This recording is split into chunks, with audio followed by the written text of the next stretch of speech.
भागवतरी कथा काई है। इन कथा ने सुनने सो काई हुए। क्या इस कथा की महिमा है। इन बातों रो जिनमें विशुद्ध विवेचन कियो गयो उन्हें आपा भागवत महापुराण रो महत्व केवा, यानी भागवत महापुराण की महिमा। तो मैं आपने भागवत महापुराण तो सुनाऊंगा, लेकिन भागवत जी से पहले भागवत जी की महिमा बता दूं, ताकि आप सबको ये पता चल जाए कि ये भागवत की कथा है क्या। क्योंकि अबार मैं थोने एकदम सीधी सीधी कथा सुनावनी शुरू कर दी तो आप लोग के ओसा महाराज सुनावे है तो सुन ला, पर समझ में की नहीं आवेला भाई महाराज ने क्या बताया है, इस कथा का सार क्या है। आप लोग भी घर्रा सारा काम काज छोड़ अठे कथा में आया हो और 4 घंटे लगातार बैठ करके इस कथा को सुनोगे तो 4 घंटे हमारे आबाद होंगे कि बर्बाद होंगे। ये बात भी तो जानना है कि भाई इस कथा से हमें फायदा क्या है, मिलेगा क्या। तो भागवत जी का महात्म्य बताने के बाद में जब मैं आपको भागवत जी की कथा सुनाऊंगी तो कथा का एक एक शब्द आपके दिमाग के अंदर बैठेगा। 6 अध्याय में भागवत जी की महिमा आई हुई है।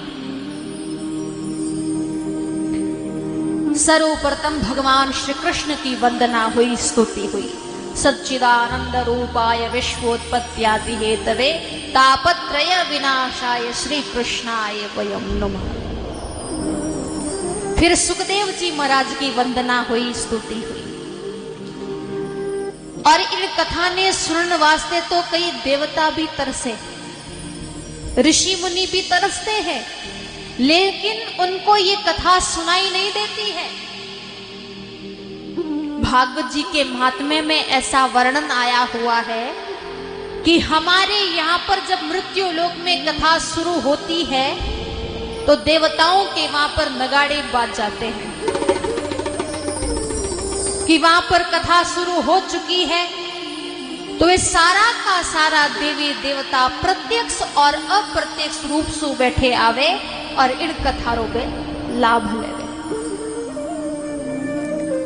तो यूं तो देवता अपने से ऊंचा है, देव है तो अपने तो ऊंचा ही है, लेकिन एक दृष्टि में हम देवताओं से भी ऊंचे हैं। हम कैसे वे देवताओं से ऊंचे? क्योंकि देवताओं ने आ कथा सुनने वास्ते देव लोग छोड़ना पड़े, ऋषियों ने ऋषि लोग छोड़ना पड़े, मुनियों ने मुनि लोग छोड़ना पड़े और संतों ने आपरो आश्रम छोड़ना पड़े। लेकिन आप तो इतना सौभाग्यशाली हो कि आपने तो आपरो गांव भी छोड़ने की जरूरत नहीं, कथा खुद आपरे गांव में आई है। तो ये भगवान की बड़ी कृपा है। भागवत जी के महात्म्य में ऐसा वर्णन आया है, एक बार 88,000 ऋषि मुनि इकट्ठा होया, मन में विचार किया कि भाई एक बहुत लंबा हम ज्ञान यज्ञ चलाएंगे, तो उसके लिए स्थान तो चाहिए, जगह चाहिए।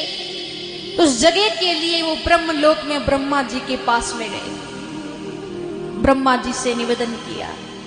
थोड़ी सी जूम कम करो। जब ब्रह्मा जी से निवेदन किया तो ब्रह्मा जी ने कहा कि चिंता मत करो, मैं एक चक्र छोड़ूंगा और वो चक्र जिन स्थान माते जान शांत हो जाए उन्हीं स्थान माते थे थोड़ो ज्ञान यज्ञ शुरू कर दीजो। ब्रह्मा जी ने एक चक्र छोड़ा, उस चक्र का नाम था मानस चक्र। वो चक्र घूमता घूमता निमिष मात्र एक अरण्य में जाकर के शांत हो गया। नेमिस का मतलब होता है क्षण का तीसरा हिस्सा, समय। और अरण्य माने जंगल। तो चक्र बठे जान शांत होयो तो भूमिरो नाम पड़ गयो नेमिषारण्य क्षेत्र। अब नेमिषारण्य क्षेत्र रे ऊपर 88,000 ऋषि मुनि इकट्ठा होया। मन में विचार किया कि भाई एक काम तो अपना हो गया, जगह मिल गई, पर अब कथा कौन सुनाएगा? क्योंकि वो जितने भी ऋषि मुनि थे उनकी उम्र बहुत ही लंबी थी। कोई तो 1000 साल रहा, कोई 10,000 साल रहा, कोई लाखों साल रहा। इतनी लंबी लंबी उम्र वाले वो साधु संत, और एक से बढ़ करके एक ज्ञानी।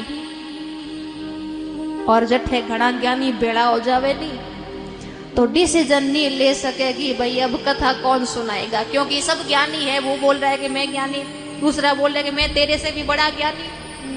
तो सब सोच रहे हैं कि भाई कथा कौन सुनाएगा, व्यास गद्दी तो खाली पड़ी है। उसी वक्त उन संतों की मंडली के बीच में परम युवा सूत जी महाराज का आगमन हुआ। और सूत जी महाराज को आते हुए जैसे ही लाखों वर्षों वाले संतों ने देखा, सब खड़े हो गए, पधारिए पधारिए पधारिए, सूत जी आपका स्वागत है, आप पधारो। ऊंचे आसन पर बिठाया। आश्चर्य की बात है कि सूत जी ने उन ऋषियों की मंडली के अंदर प्रवेश किया तो वो होंगे ज्यादा से ज्यादा 20 वर्ष के। 20 वर्ष के सूत जी को आते हुए जब लाखों वर्षों वाले संतों ने देखा तो सब खड़े हो गए, पधारो पधारो पधारो, सूत जी आपका स्वागत है। तो सूत जी ने प्रश्न किया कि महाराज, उम्र में आप बड़े हो, मैं तो छोटा सा बालक हूं, और आप खड़े हो रहे हो और मेरा स्वागत कर रहे हो, क्यों? ऋषियों ने कहा कि महाराज, धन वृदा, बल वृदा, आयु वृदा तथैव च ते सर्वेपि ज्ञान वृदास्य किंकरा शिष्य किंकरा। महाराज, कोई धन में बड़ा होता है, कोई बल में बड़ा होता है, कोई उम्र में बड़ा होता है, कोई परिवार में बड़ा होता है, कोई समाज में बड़ा होता है, लेकिन महाराज जो ज्ञान में बड़ा होता है वो सबसे बड़ा होता है। तो आप भले ही उम्र में छोटे हो, पर महाराज ज्ञान में आप हमसे कई गुना ज्यादा बड़े हो, इसलिए हमने आपका स्वागत किया है, आपको ऊंचे आसन पर बिठाया है। और उन ऋषियों ने सूत जी महाराज से कुछ प्रश्न पूछे कि महाराज, लोगों की श्रद्धा, प्रेम, आस्था, रुझान वो भगवान की तरफ कैसे बढ़े? कई लोग वे जाने भगवान को बहुत प्रेम वे, लगाव वे, श्रद्धा वे, पर कई लोग दुनिया में एड़ा भी वे कि भगवान बाने अठे जन्म दियो और जगत दिखायो, दुनिया दिखाई, लेकिन बाने भगवानों कोई लेनो देनो ही नहीं है, बिल्कुल भूल गए भगवान को। कई लोग हैं जाने भगवान को बड़ी श्रद्धा वे, लगाव वे, मन में विचार करे कि भाई कद कथा सुना, कद एड़ो मौको मिले, कद कथा हुए। पर दुनिया में कई लोग एड़ा भी हुए कि रविवार है, छुट्टी रो दिन है, तो चौकी माते बैठन ताश पत्ता खेल, बाजी माते बाजी चले, और 10-10 घंटा कदे बीत जावे बाने की पतो ही नहीं चले। और कोई बाने जान कहते नहीं, साहब अपने गांव में भगवान री बढ़िया कथा चल रही है, आप पधारो, 2 घंटे कथा सुनो।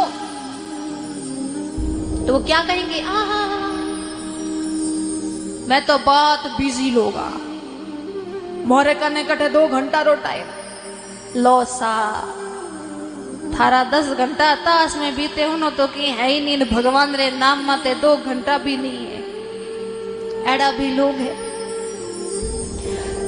कई तो दो दो बसा बदलने रे बाद में भी कथा में आवे और कथा ने सुने। भगवान नु तो लगाव वे, प्रेम वे, श्रद्धा वे। और कई अरे भूल सु यदि कथा में आन बैठ जाई, 3 घंटा री कथा में 30 बार घड़ी देखी। कद महाराज जय बोले, कद उठ रवाना हुआ, ओई ध्यान रखे। और कई अरे कथा में आन बैठे, कथा में इतना डूब जावे, इतना ध्यान मग्न हो जावे, फिर टाइम रो पतो नहीं चले क्या समय हुआ है, कितने घंटे हो गए हैं, कुछ भी पता नहीं चलता है। जब लास्ट में जय बोलते हैं कि भैया मैं कथा थोने अगले दिन सुनावा, जना पतो चाले ओ हो टाइम हो गयो, 4 बज गया।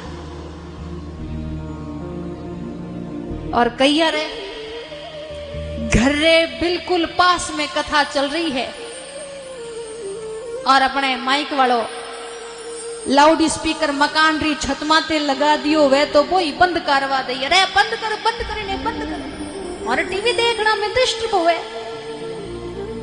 लोसा दुनिया में ऐड़ा भी लोग हैं।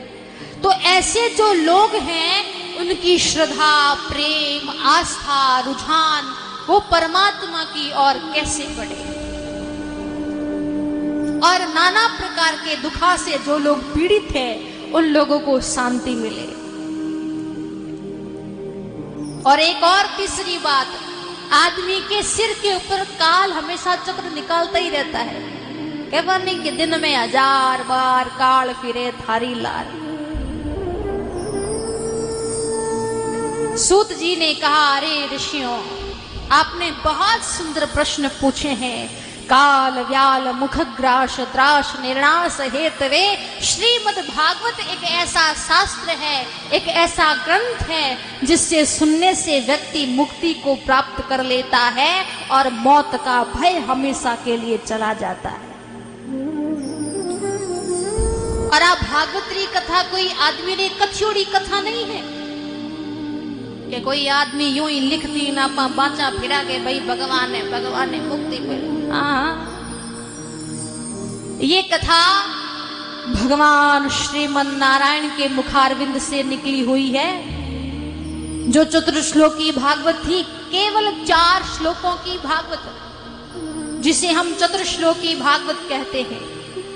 वो चतुर्श्लोकी भागवत नारायण भगवान ने सर्वप्रथम ब्रह्मा जी को सुनाई और ब्रह्मा जी ने नारद जी को सुनाई और नारद जी ने वेद व्यास जी महाराज को भागवत जी की कथा सुनाई और वेद व्यास जी महाराज ने 4 मंत्रों के 18,000 मंत्र बना दिए।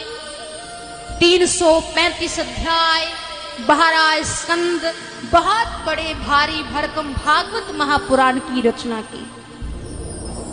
और रचना करने के बाद में अपने पास में नहीं रखी, बल्कि अपने पुत्र सुखदेव जी महाराज को भागवत जी की कथा सुनाई।